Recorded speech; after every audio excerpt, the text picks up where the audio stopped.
Welcome to Farm Charm Chic. I'm Emily. In today's episode, I have some brand new spring and Easter inspired projects to share with you. I really think you're going to love how these all turn out. If you like crafting, DIYs, dupes, hacks, thrift flips, or just creating in general, I would love if you would consider subscribing. If you like any of today's projects, remember to hit that thumbs up. But let's go make some DIYs. I picked up this charger at Hobby Lobby on clearance, and I also have this wooden egg shape that came from Dollar Tree. Really, any charger will work, but I really love the look of the wood behind this egg. Now, instead of placing it where you would normally place the one side up, like there's kind of a front and a back to the egg, I'm doing opposite of what you would think, and I'm placing the back side of the egg as the front because I like how it pops out against the charger a little better. Now, I have all of these different Easter napkins. I picked these all up at a combination of TJ Maxx and Home Goods. I always get asked where I get my napkins, and those two places are my go-tos to look for fun napkins. Now, I'm going to do some decoupage on this little egg. I thought it would be cute. I went through all my different Easter ones, and I found this darling bunny. And I love this one because I love the contrast of the bunny color with that natural color of the wood of the charger. Now I'm cutting out my little napkin shape there, and then I'm going to paint my surface white because I want some of this is going to show through, and I want that to be a nice clean surface for my napkin to go onto. So after my paint is dry, I'm just putting on a layer of Mod Podge, and I'm just going a thin layer. You're going to let that dry completely. While that's drying, I'm going to get my design out of my napkin. Sometimes you're lucky enough you can just place your design on your napkin, sand off the edges, and you're good to go. But I kind of had to piece together a little bit here. Now look at this. This is such a trick that I want to show you guys a little hack here as I'm trying to get this delicate little spot in between the ears here. So if you're ever wondering, you don't want to over tear, you want to be very precise. Okay, here it is. A pencil eraser. It is the best hack when you're trying to get that natural torn edge on a napkin or tissue paper when you're doing decoupaging. It gets into those little nooks and crannies, and it has that precision without the scissors that gives you that natural edge. So keep that in mind. A pencil eraser works great in those instances. So I'm just going around the ears very delicately here because I didn't want a lot of overhang of the white napkin. I just wanted it right up to my little bunny's ears.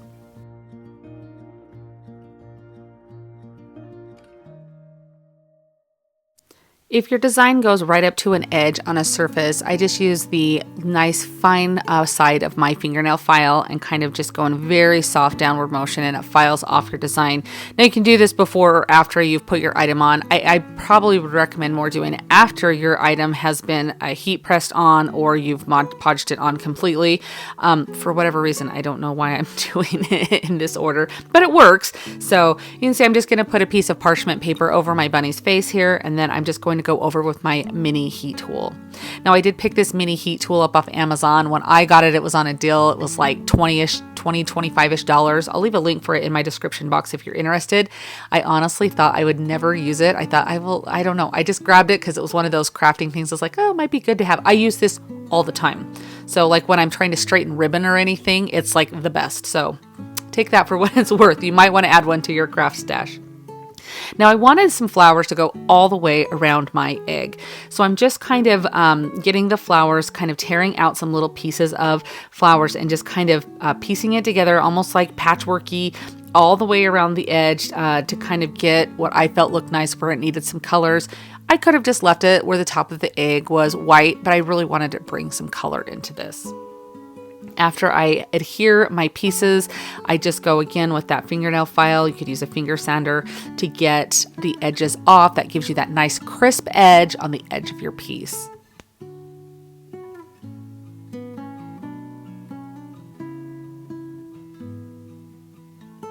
Once I have all of my pieces adhered on there with my heat press and the parchment paper, I'm just going to go over this with some Mod Podge to seal everything in. This is definitely a necessary step, so you don't want to skip it. Now I did want to I love the definition of texture and some distressing, so totally optional, but I'm just taking a little bit of antiquing wax on a finger dauber and just going all the way around the edge of this just to kind of give it some definition as it pops out against that wood charger that it's going to be on. Then I just put some hot glue on my egg and center it. You can measure if you're a measurer, but I think this turns out as the perfect piece to go in my china hutch for Easter time. I love using metals and natural woods in there when I decorate it for different seasons. And so I loved these wood chargers from Hobby Lobby. And I thought that that egg looks so cute on there. And I love that I flipped it over so the back became the front, because I just thought that, I don't know, I just loved the shape of it and I thought it looked really pretty. What do you guys think of this one? I am so excited to be guest hosting in a challenge in today's video. This is the What Would You Make challenge, and wood meaning that all of our projects have to do with wood. I am guest hosting along with two wonderful hosts, Brenda from Rustic and Lace and Christine from Divine Designs. These women are so amazing, and I have crafted with them on numerous occasions, and they have such a beautiful style, and I just love all of their DIYs. This is a challenge playlist, meaning that along with the three of us, there are going to be a lot of other participants that are also making wood DIYs to share with you. So there will be a playlist linked down in my description box as well as pinned in my comments. When you click on that, it will take you over to see all of the beautiful projects that everyone has created for you. Let's get right back into the DIYs. I recently picked up these signs from Dollar Tree. Now, they were with their New Year's line, I think. I could be totally wrong on that, but that's kind of where I found them when I saw them. And I picked them up for their shape because I thought they would be perfect to make a crate out of. So that's what I'm going to do. I'm going to use some wooden crates from the Dollar Tree crafting section, as well as some wooden slats you can see off to the left there that I got off of Amazon. I'll leave a link to those in my description box.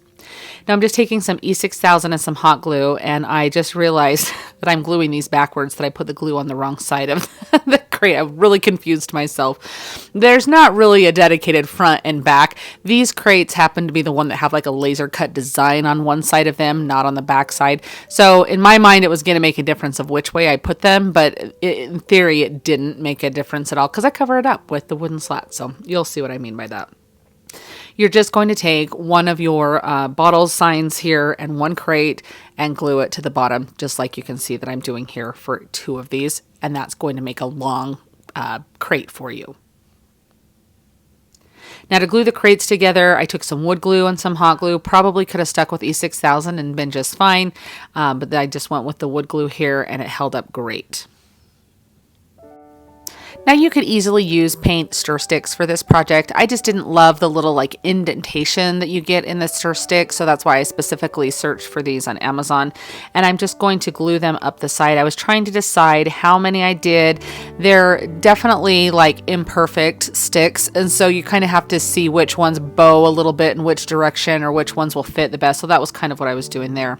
And then I do use some E6000. I did go back in with some hot glue. I don't think I show that, but a combination of the two is the best. Of course, as you probably know from watching a lot of crafting channels or mine, that you get that instant hold from the hot glue, and the long-term hold is what comes from the E6000. Now I decided to kind of space my top slat up just a little bit, so that way you kind of had like a little peekaboo moment going through your crate here.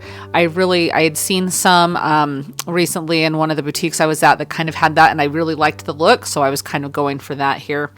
And then this is just a dowel that I picked up in a package of dowels from Dollar Tree, and it fits right through the hole of that sign perfectly.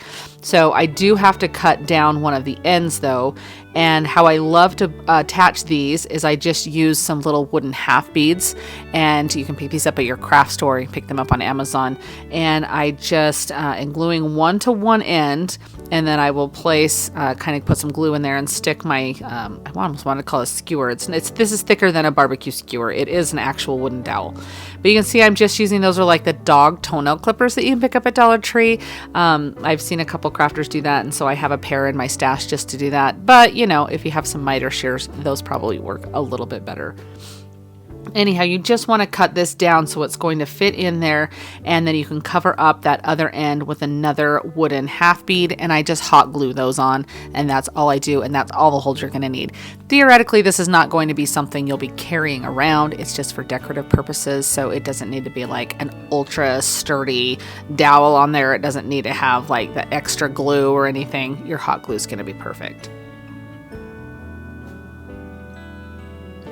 Now comes the fun part of deciding how you're going to decorate your crate. I decided to go simple with mine. I am loving this sage green color from Folk Art chalk paint, and it's kind of a little bit deeper than like the celery color, and it's got a really green undertone rather than a blue undertone, kind of like the vintage duck egg that I use a lot.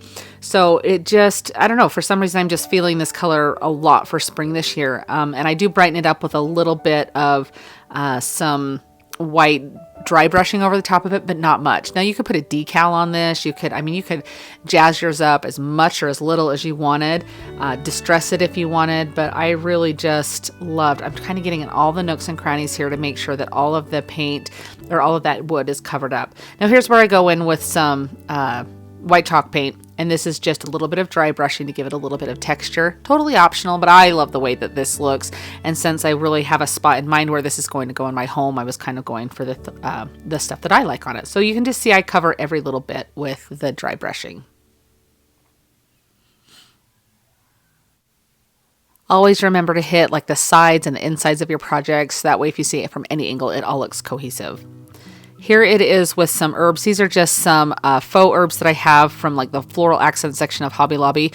And I love them. I love the pop of the purple. I want to say I think that's sage in there and then some lavender that bring in the purple there. But just the different textures and the different leafy greenness of these herbs I think just really are beautiful in there.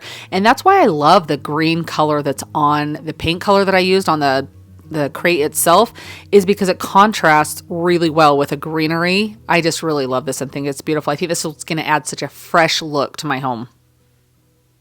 In the spring section at Dollar Tree, I found this little hanging like planter. It kind of hangs at an angle. I thought it was really cute, but it kind of has a bee theme on it. So I'm just going to remove the tag and I'm going to kind of try and heat up the glue or adhesive underneath the bee and remove this. It kind of does leave a little bit of like a splintered wood there that I have to kind of scrape off and sand down. But I didn't really want the bee on there because I want to make this more like a carrot themed thing. You'll see what I do with it. It turns out really cute. So I'm just going to cover the whole thing in just a green color of paint, and I'm going to use a crackle medium on here because I want the green to kind of show through. I didn't want the entire project to be that.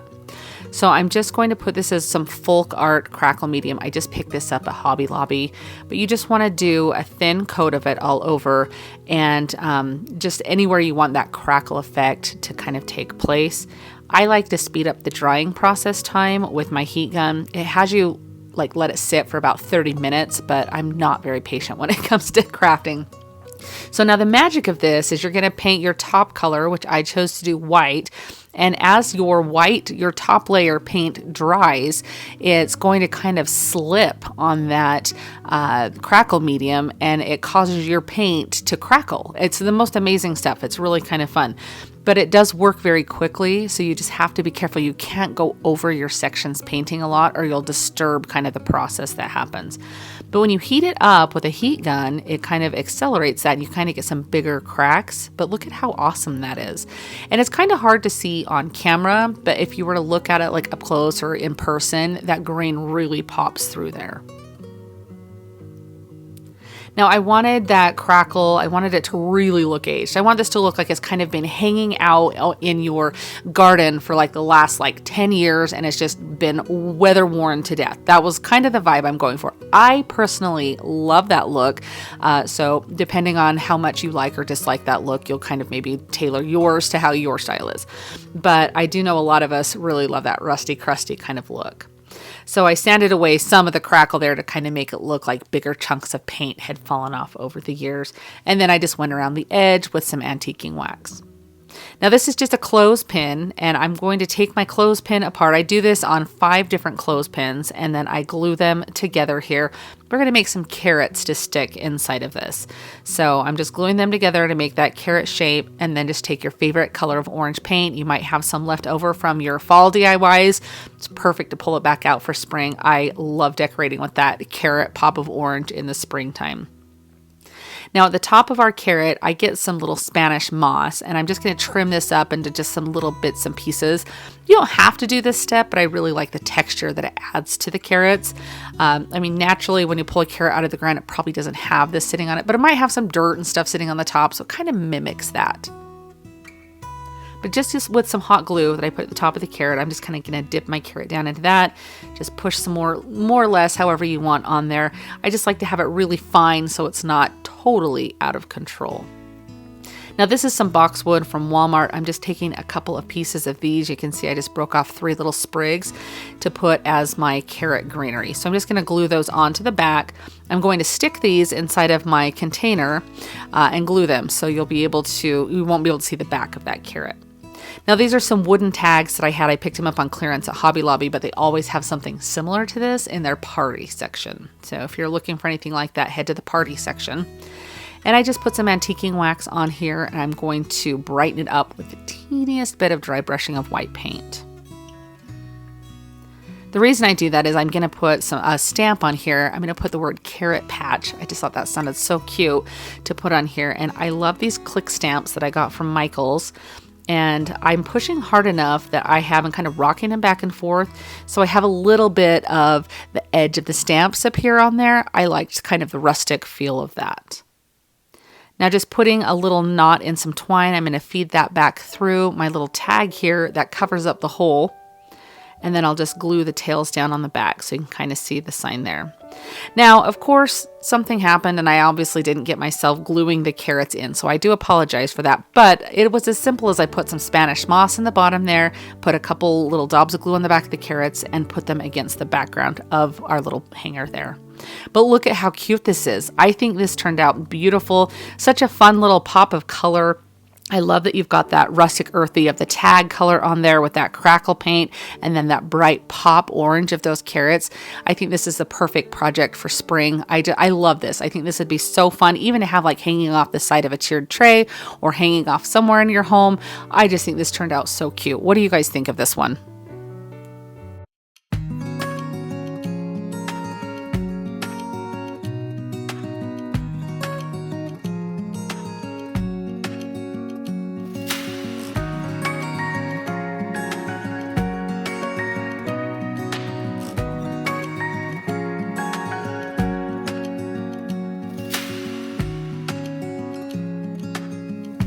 I am really pleased with how all three of these DIYs came out. I love the fact that we were challenged to use wood in all of our DIYs, and I think these would be such a fun addition to anybody's home, but they were all really easy. I think that anybody could really do these.